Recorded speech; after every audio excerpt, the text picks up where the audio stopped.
నేను ఒక వీడియో చూపిస్తాను, చూడండి, మనం మళ్ళీ మాట్లాడదాం.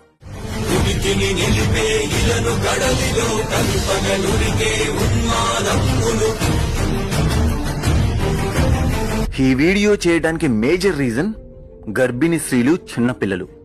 ఈ ప్లాస్టిక్ ఎగ్స్ బయట దొరకడమే కాదు, అంగన్వాడీ కేంద్రాలలో చిన్నపిల్లలకి, గర్భిణీ స్త్రీలకు కూడా సప్లై చేస్తున్నారంట. ఈ ప్లాస్టిక్ ఎగ్ తయారవటానికి 30 రోజులు టైం పడుతుంది. ఇప్పుడు మార్కెట్లో ఒరిజినల్ ఎగ్స్ తో పాటు ఈ ప్లాస్టిక్ ఎగ్స్ కూడా కలిసిపోయి ఉన్నాయి. వాటిని మీరు గుర్తుపట్టడం అంత ఈజీ కాదు. ఒక దిక్కు జనాలు, ఇంకో దిక్కు ప్రభుత్వాలు, మధ్యలో రైతును పెట్టి పిండి పిసికి చంపేశాయి. 50% రైతులు వ్యవసాయాన్ని మానేస్తున్నారు. అందుకే మనం తినే ప్రతి ఆహార వస్తువులో 50% కల్తీ వస్తుంది. మీకు స్క్రీన్ మీద కనిపించేది కెమికలైజ్డ్ ఎగ్. దీన్ని ఎలా గుర్తుపట్టాలి అంటే, మీరు పైన బాక్స్ లో చూసేది ఫేక్ ఎగ్,